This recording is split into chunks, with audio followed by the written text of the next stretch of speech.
இன்றைய முதல் வாசகம் திருத்தூதர் பவுல் கொரிந்தியருக்கு எழுதிய முதல் திருமுகத்திலிருந்த வாசகம், அதிகாரம் 15, வசனம் 1 முதல் 8 முடிய. சகோதர சகோதரிகளே, உங்களுக்கு நான் அறிவித்த நற்செய்தியை நினைவுறுத்த விளைகிறேன்.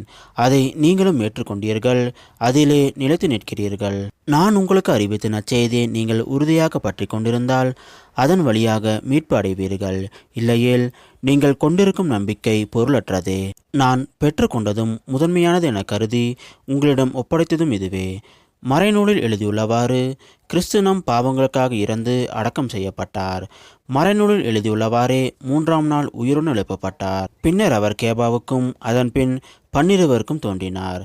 பின்பு 500க்கும் மேற்பட்ட சகோதர சகோதரிகளுக்கு ஒரே நேரத்தில் தோன்றினார். அவர்களுள் பலர் இன்னமும் உயிரோடு இருக்கின்றனர், சிலர் இறந்துவிட்டனர். பிறகு யாக்கோப்புக்கும் அதன் பின் திருத்தூதர் அனைவருக்கும் தோன்றினார். எல்லாருக்கும் கடைசியில் காலம் தப்பி பிறந்த குழந்தை போன்ற எனக்கும் தோன்றினார். இது ஆண்டவர் வழங்கும் அருள்வாக்கு. இறைவா, உமக்கு நன்றி.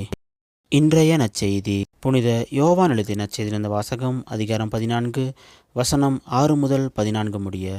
அக்காலத்தில் இயேசு தம் சீடர்களிடம் கூறியது, வழியும் உண்மையும் வாழ்வும் நானே. என் வழியாய் அன்றி எவரும் தந்தையிடம் வருவதில்லை. நீங்கள் என்னை அறிந்திருந்தால் என் தந்தையையும் அறிந்திருப்பீர்கள். இது முதல் நீங்கள் தந்தையை அறிந்திருக்கிறீர்கள், அவரை கண்டும் இருக்கிறீர்கள் என்றார். அப்போது பிலிப்பு அவரிடம், ஆண்டவரே, தந்தையை எங்களுக்கு காட்டும், அதுவே போதும் என்றார். இயேசு அவரிடம் கூறியது, பிலிப்பே, எவ்வளவு காலம் நான் உங்களோடு இருந்தும் நீ என்னை அறிந்து கொள்ளவில்லையா? என்னை காண்பது தந்தையை காண்பது ஆகும். அப்படி இருக்க தந்தையை எங்களுக்கு காட்டும் என்று நீ எப்படி கேட்கலாம்? நான் தந்தையினுள்ளும் தந்தை என்னுள்ளும் இருப்பதை நீ நம்புவதில்லையா? நான் உங்களுக்கு கூறியவற்றை நானாக கூறவில்லை. என்னுள் இருந்து கொண்டு செயலாற்றுபவர் தந்தையே. நான் தந்தையுள் இருக்கிறேன், தந்தை என்னுள் இருக்கிறார். நான் சொல்வதை நம்புங்கள். என் வார்த்தையின் பொருட்டு நம்பாவிட்டால் என் செயல்களின் பொருட்டாவது நம்புங்கள்.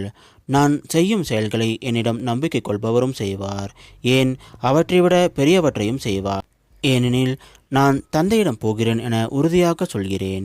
நீங்கள் என் பெயரால் கேட்பதையெல்லாம் நான் செய்வேன். இவ்வாறு தந்தை மகன் வழியாய் ஆட்சி பெறுவார். நீங்கள் என் பெயரால் எதை கேட்டாலும் செய்வேன். இது கிறிஸ்து வழங்கும் நற்செய்தி. கிறிஸ்துவே, உமக்கு புகழ்.